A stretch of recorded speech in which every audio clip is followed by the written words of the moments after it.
প্ৰধানমন্ত্ৰী আহিব। কলিয়াবৰৰ মৌচন্দা পথাৰত যুদ্ধকালীন প্ৰস্তুতি। সাজু কৰি তোলা হৈছে সুবিশাল মণ্ডপ। নিৰ্মাণ কৰা হৈছে 3টাকৈ হেলিপেড, পকী পথ। 17 জানুৱাৰীৰ বিয়লি দুদিনীয়া কাৰ্যসূচীৰে অসমত উপস্থিত হোৱা প্ৰধানমন্ত্ৰী নৰেন্দ্ৰ মোদীয়ে 18 জানুৱাৰীত কলিয়াবৰৰ মৌচন্দা পথাৰত অংশ ল'ব এক জনসভাত।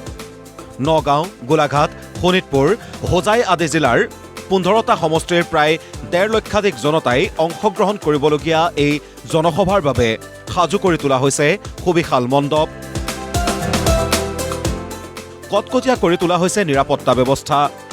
প্ৰায় 7,000 কোটি টকা ব্যয় সাপেক্ষে নিৰ্মাণ হ'বলগীয়া কাজিৰঙাৰ 86 কিলোমিটাৰ দৈৰ্ঘ্যৰ এলিভেটেড কৰিডৰৰ এই সভাতে শিলান্যাস কৰিব প্ৰধানমন্ত্ৰীগৰাকীয়ে। সভাত সমাগম হ'বলগীয়া ৰাইজৰ পাৰ্কিং আৰু খোৱাপানীৰ ব্যৱস্থা কৰাৰ লগতে প্ৰধানমন্ত্ৰীগৰাকীক আদৰিবলৈ সাজু অগপ আৰু বিজেপিৰ কৰ্মীসকল।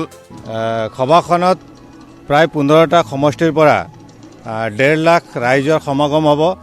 এয়া কলিয়াবৰৰ যোৱা 40 বছৰে দেশৰ প্ৰধানমন্ত্ৰী অহাটো কলিয়াবৰৰ কাৰণে প্ৰথমবাৰ হ'ব। এইটো প্ৰথমতে তেওঁলোকৰ সুৰক্ষাৰ স্বাৰ্থত আমি যিহেতু আৰক্ষী প্ৰশাসনৰ লগতে দলীয় কাৰ্যকৰ্তাক আমি ভলেণ্টিয়াৰ হিচাপে ইয়াত দায়িত্ব অৰ্পণ কৰা আছে। তেখেতসকলৰ বিশেষকৈ পানীৰ ব্যৱস্থাটো, যিহেতু বতৰটো অকণ গৰম ভাৱ এটা আহি গৈছে, গতিকে মানুহৰ সমাগম হোৱাৰ লগে লগে গৰম ভাৱটো বাঢ়ি যাব। সেইকাৰণে আমি বিশেষকৈ পানীৰ ব্যৱস্থাটো আমি খুব সুন্দৰকৈ কৰিছোঁ।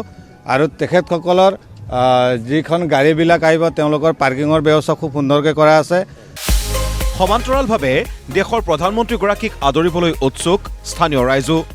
ভাৰতৰ মাননীয় প্ৰধানমন্ত্ৰী ডাঙৰীয়া আহিব বুলি যিখিনি আয়োজন দেখিছোঁ, সেই আয়োজনখিনি খুব সুন্দৰ লাগিছে। হস্পিটেলৰ পৰা আদি কৰি ৰাস্তা আৰু হেলিপেডলৈকে সুন্দৰকৈ আয়োজন কৰিছে, সুন্দৰকৈ কৰিছে, ভাল লাগিছে দেখি। মাননীয় নৰেন্দ্ৰ মোদী ডাঙৰীয়া, আমি আপোনাক ৱেলকাম জনাইছোঁ।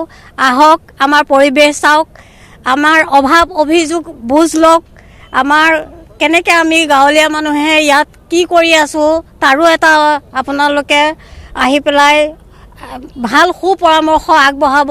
প্ৰধানমন্ত্ৰীগৰাকীৰ সুৰক্ষা সুনিশ্চিত কৰিবলৈ নিয়োগ কৰা হৈছে প্ৰায় 4,000 নিৰাপত্তাৰক্ষী। প্ৰধানমন্ত্ৰীগৰাকীক আদৰিবলৈ সাজু হৈছে কেইবাটাও সাংস্কৃতিক দলো। কলিয়াবৰৰ পৰা তপন শইকীয়াৰ ৰিপৰ্ট, প্ৰতিদিন টাইম।